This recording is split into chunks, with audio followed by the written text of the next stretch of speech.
Halo Rebahaners, dimanapun kalian berada, bagaimana kabarnya? Kembali lagi bersama saya John, still in the house. Kali ini saya akan merangkum sebuah film berjudul Smashing Machine tahun 2025. Akan menceritakan tentang kisah nyata seorang petarung legenda MMA dan UFC yang katanya tidak pernah kalah satu kali pun. Penasaran siapa sosok tersebut? Yuk langsung saja pasang handsfree, simetriskan posisi rebahan, kencangkan celana dalam, selamat menonton dan cekicrot.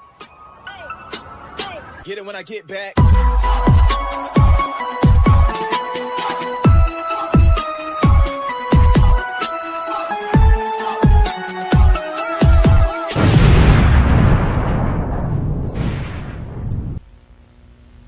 Hi, I'm Mark Kerr and I'm representing American Freestyle Wrestling. Berlatar pada tahun antara 1997 sampai 2000-an, kisah akan berfokus pada seorang pegulat bebas asal Amerika bernama Mark Kerr yang sukses menjuarai beberapa kelas lokal, di mana ini adalah debut pertamanya di kancah internasional sekaligus menjadi penentu karir Mark untuk kedepannya. Because his cornerman Richard Hamilton, who brought into this ring, that would be Dan Severn, Don Frye, and Mark Coleman. Dan inilah petarung pertama yang akan menjadi lawannya. Punya pengalaman gulat selama 8 tahun lebih, tidak menjadikan Mark patah semangat apalagi mundur dari turnamen. Ia mampu membuktikan bahwa jam terbang yang lama bukanlah satu-satunya tolak ukur untuk menjadi juara. And Curry's going at him, take him down. Can he take it on Barlins? Barlins is one tough kid. Rally is watching a fight. It is over and wins his debut. Melihat lawannya sudah tumbang, Mark pun langsung menghentikan pertandingan, di mana sosok seperti inilah yang disukai oleh para pecinta olahraga karena selain dikenal sebagai petarung yang tenang, Mark juga selalu mengedepankan sportivitas dalam setiap pertandingannya.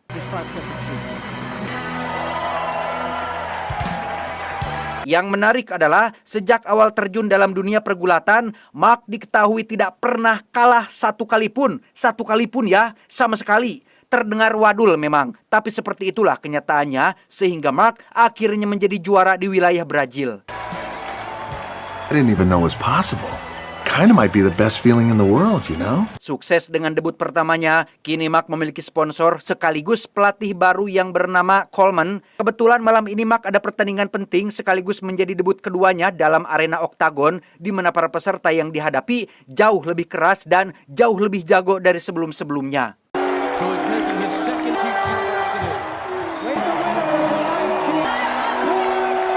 Selesai bertanding, Mark biasanya pergi ke rumah sakit untuk memeriksa memar dan kondisi tubuhnya, di mana saat sedang mengantri, ada seorang nenek dan cucunya yang mengaku sebagai penggemar berat dan meminta tanda tangan sekaligus minta uang 100 untuk beli ayam lajato untuk sepulangnya dari sini. No fighting. Ketika sedang menunggu dokter datang, Mark tak sengaja melihat obat pereda nyeri yang hanya dikonsumsi melalui resep dokter, sehingga dengan alasan pekerjaan yang melibatkan rasa sakit, Mark pun memesan obat itu dalam jumlah yang banyak. Are you sure some of these are going to be expensive? No, not a problem. I don't get punched in the face for nothing. Just such a pain in the... Yeah, I'll pay out of pocket. Not a problem. Selesai dari rumah sakit, Mark langsung pulang ke apartemen yang di situ.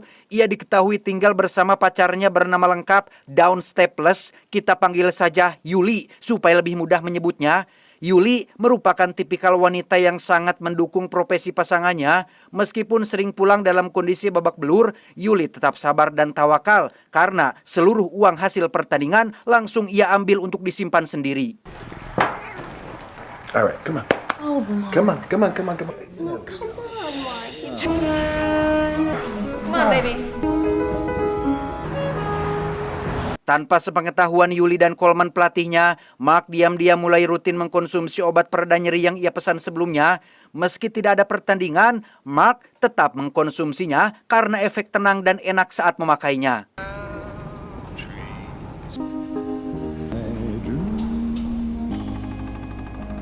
Singkat cerita, tibalah Mark di Jepang untuk mengikuti sebuah turnamen yang disebut Pride Championship. Setelah beberapa debut yang dilalui, kini ia mendapat sponsor sekaligus pelatih baru dan sudah memutus kontrak dengan Coleman. Namun meski begitu, mereka tetap dekat layaknya saudara kandung. Okay.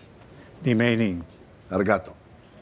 Arigato. Yes. Saat sesi wawancara sedang berlangsung, terungkaplah jika alasan Coleman memutus kontrak kerja dengan Mark adalah untuk mengikuti turnamen ini juga. Dengan kata lain, Mark dan Coleman dipastikan akan bertemu dalam pertandingan nanti. He got in. I was trying to help him out. I was actually his. Oh, Yeah. okay. Now we train together. Ada satu wartawan yang bertanya, seperti apa rasanya kalah dalam pertarungan? Mark tampak bingung menjawab karena selama dirinya berkarir dalam dunia gelut, tidak ada satu orang pun yang pernah berhasil mengalahkannya. Yeah. Thank you. I mean, I'm trying to intellectualize it with you, but I can't. Selesai wawancara, panitia pun menggelar rapat dadakan terkait beberapa aturan baru yang akan diterapkan seperti dilarang menendang kepala lawan pakai lutut saat sedang membungkuk dan aturan-aturan kecil lain diantaranya menggigit, menjambak, menjilat, menguet, mencolok panon bolotot, menendang hoholod, dan meniup ubun-ubun adalah gerakan terlarang dalam pertandingan. I'm sorry. Make sure that we understood correctly. Is it allowed for the person standing to kick in the face? Yes, that is okay. Di saat yang sama, Yuli ternyata datang menyusul, jauh-jauh terbang dari Amrik ke Jepang khusus untuk menonton pertandingan Mark kekasihnya, di mana Mark menunjukkan raut wajah yang biasa saja, bukan karena tidak suka dengan kehadiran Yuli di sini, tapi lebih kepada suasana hatinya yang sedang buruk akibat efek dari obat pereda nyeri yang sering dikonsumsinya. Yuli sadar akan hal itu dan seperti kebanyakan kaum hawa pada umumnya, ketika wanita menemukan satu kesalahan pada laki-laki, mereka langsung memberikan ceramah unlimited. Not now, Be please. easier if I punch you in the face. It's the biggest night of my You're life. so Punch me in the fucking mean. face. You know that? Come in. I'm so sorry. We are ready for downstairs. Please just come with me. Thank you. Setelah pertengkaran mereka terhenti oleh panitia, Mark pun diminta untuk bersiap-siap karena sebentar lagi acara akan dimulai, di mana kita akan diperlihatkan dengan petarung pertama yang akan Mark lawan, yaitu bernama Igor, sang juara bertahan Pride Champion selama 2 musim berturut-turut yang dijuluki sebagai tangan batu.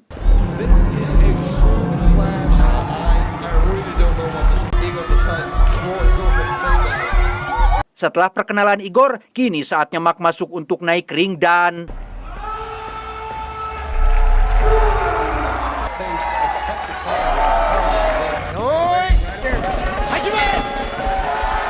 Tepat saat bel ronde pertama berbunyi, Mark dan Igor pun langsung melakukan jual beli pukulan, di mana Mark memang sempat mendominasi pertarungan di detik-detik awal, tetapi...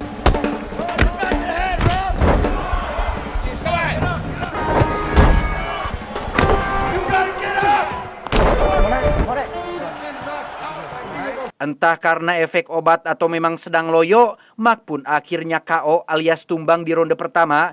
Ia sempat komplain kepada wasit terkait lawannya yang menggunakan lutut untuk menyerang kepala, tapi karena Pak Wasit hanya bisa hai arigato gozaimasu orochimarune, Mark pun tidak bisa apa-apa.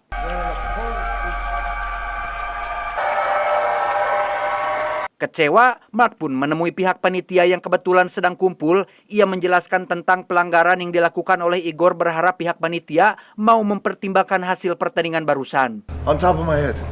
Okay. Twice. I told. Bagai disambar petir, Mark pun terlihat marah, sedih, gelisah, dan tidak betah cicing. Ia langsung naik klip menuju ruang istirahat dan tebak apa yang Mark lakukan dengan tubuh sebesar itu.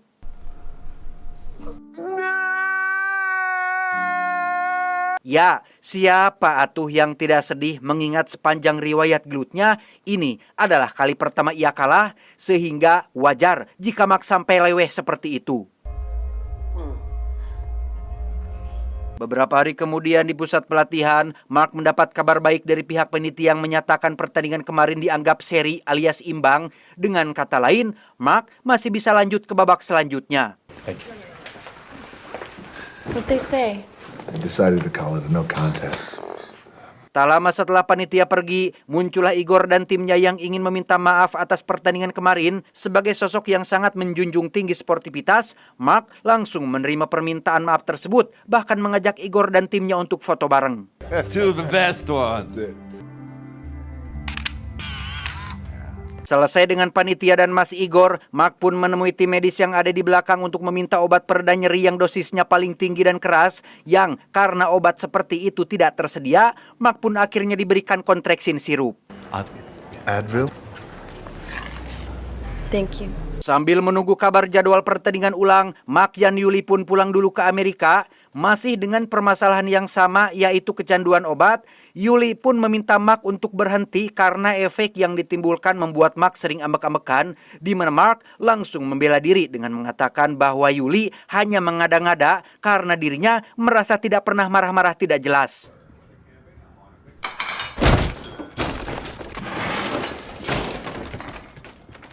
Tak berselang lama dari kejadian gelut dengan pintu, Coleman yang sedang bareng anak istri pun ditelepon oleh Yuli yang sedang panik menemukan Mark tergeletak tak sadarkan diri.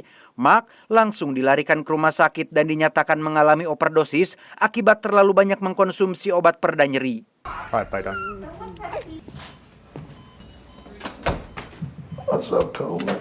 Now we're here. Karena nasihat Yuli tak kunjung masuk, Coleman pun melakukan pendekatan berbeda dengan menceritakan tentang kehidupan setelah kematian, bahwa sekuat apapun fisikmu, sebanyak apapun hartamu, setinggi apapun jabatanmu, jika tidak punya bekal amal yang cukup, sia-sia saja. Kau akan disikat habis-habisan oleh para petugas neraka, termasuk tindakan kamu yang mengkonsumsi obat secara berlebihan. Bukankah itu termasuk menjolimi diri sendiri? Apakah itu tidak berdosa? Sudah, berhentilah kop.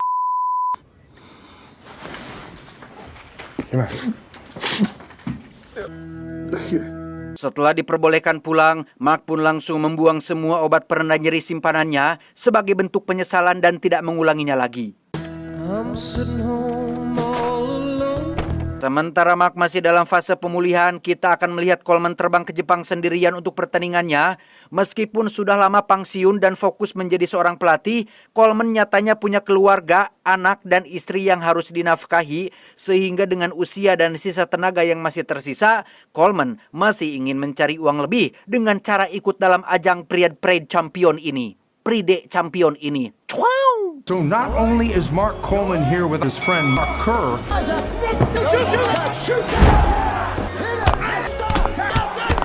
Coleman has done it. Setelah Coleman menang dan berhasil maju ke babak selanjutnya, kita akan kembali pada Mark yang sudah sehat tapi masih dalam tahap rehabilitasi, di mana Yuli sengaja mengajak Mark ke pasar malam untuk main berbagai wahana permainan supaya Mark tidak kepikiran soal obat-obatan lagi.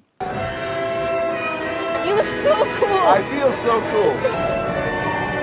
Hari-hari tanpa obat, Mark kembali menjadi dirinya sendiri yang memiliki sifat gerehan. Gerehan teh apa ya bahasa Indonesianya teh? Intinya Mark itu sangat bawel terhadap hal-hal sepele seperti ketika Yuli yang tidak benar dalam memotong kaktus peliharaannya dan kurang apik membersihkan kolam renangnya.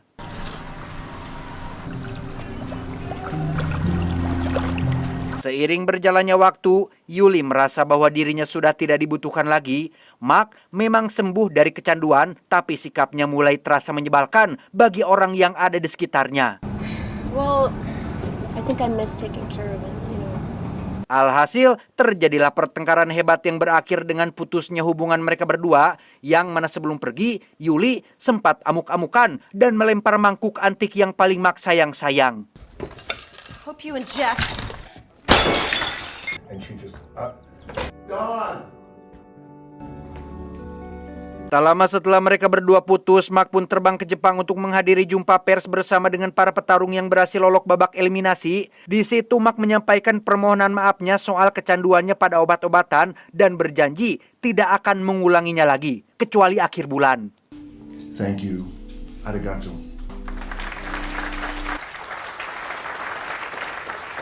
Karena pertandingan masih beberapa hari lagi, Mark pun mampir ke sekolah gulat milik kawan lamanya. Mark memutuskan untuk latihan di sini dan menjadikan si kawan sebagai mentor pribadinya. Well, look how he beat Ricardo. Knocked him out, right? I mean, and then you just hit him in the face, I guess. Hari demi hari, Mark habiskan untuk berlatih bersama mentornya dan mulai mengasah kembali beberapa teknik yang sudah ia lupakan.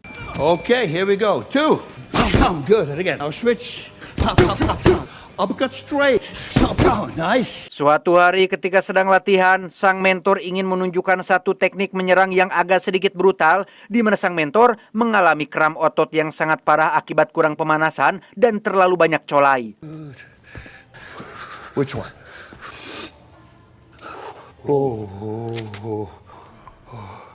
Berkat ketersediaan obat pereda nyeri yang ada di tempat latihan, sang mentor pun bisa pulih dari kram yang dideritanya, di mana Mark sempat tergoda untuk memakainya kembali, tapi tidak Marisol, aku tidak akan terjerumus ke dalam lubang tageg yang sama. Different world. Sejak kejadian itu, Mark pun semakin giat berlatih dengan tekad untuk berhenti dari segala jenis maksiat dan kecanduan, dan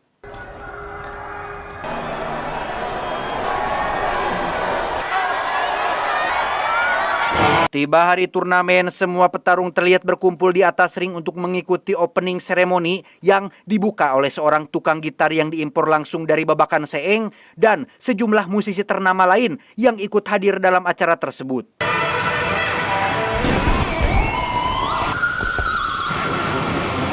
Selesai acara pembukaan, satu persatu petarung pun mulai bertanding di atas seperti Coleman dan Igor yang berhasil masuk ke babak selanjutnya. And there it is. And there's the tap from Satake. Victory for Mark Coleman. Giliran Mark yang akan naik ring, ia akan bertarung melawan petarung Jepang yang mendapat julukan Nafas Kematian. 3 tahun tanpa gosok gigi, petarung ini digadang-gadang mampu membuat lawannya tak sadarkan diri, dan kita lihat apakah Mark akan bertahan atau tidak dari serangan nafas kematiannya. Mark, you ready? Fight! Yes, yes.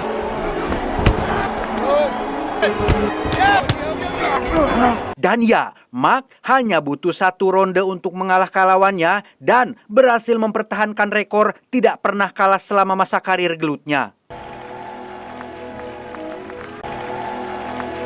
Selesai pertandingan, muncullah seseorang yang tidak diduga-duga kedatangannya, siapa lagi jika bukan Yuli, yang ingin meminta maaf sekaligus memberikan mangkok pecah yang sudah diperbaiki. Alih-alih fokus pada pertandingan mendatang, Mark kembali teralihkan konsentrasinya dengan memilih untuk menunda latihan dan menghabiskan waktunya dengan sang pacar.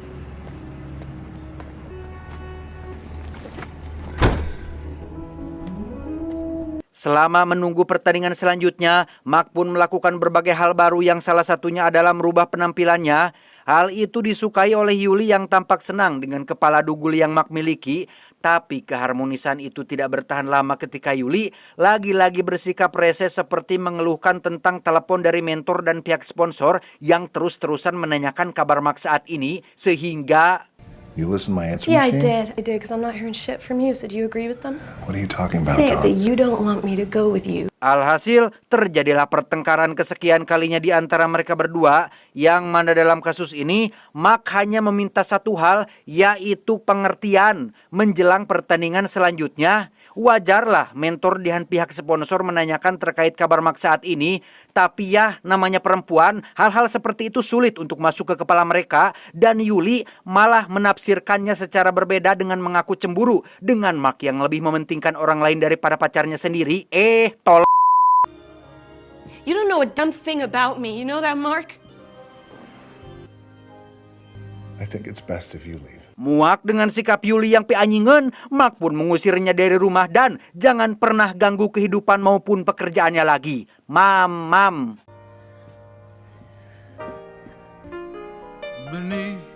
Tiba hari pertandingan, Coleman maju duluan melawan petarung Jepang yang dapat dengan mudah ia kalahkan.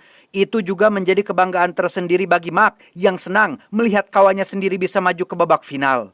Coleman can fucking in. And that is it for Mark the Hammer Coleman. Setelah Coleman resmi masuk ke babak final, kini giliran Mark yang akan melawan petarung Jepang berambut pirang yang merupakan petarung kelas berat yang katanya sulit dikalahkan. Di mana saat bel berbunyi, Mark langsung melancarkan serangan dan...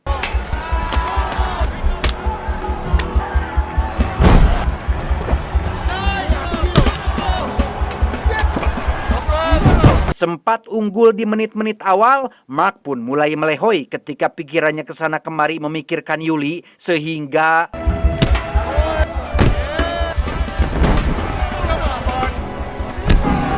Oh my goodness! Untuk pertama kalinya, Mark akhirnya kalah dalam pertarungan dan itu sangat amat membuatnya terguncang sampai-sampai harus mendapat perawatan intensif oleh tim medis yang ada di belakang.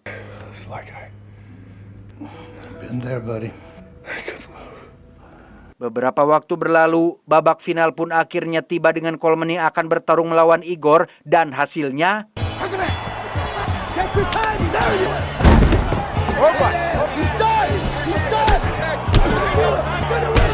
There's the tap.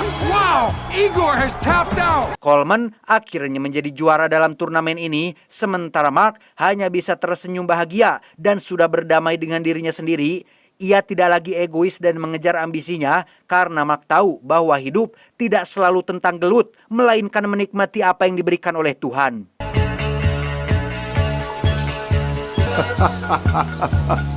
Terakhir, kita akan diperlihatkan dengan sosok Mark asli di dunia nyata yang saat ini menjalani kehidupan normal sebagai masyarakat biasa. Terlepas dari masalah kecanduannya di masa lalu, Mark adalah sosok yang berkontribusi besar dalam dunia UFC dan MMA. Ia dinobatkan sebagai pelopor olahraga ini dan dianggap sebagai petarung paling ditakuti pada masanya.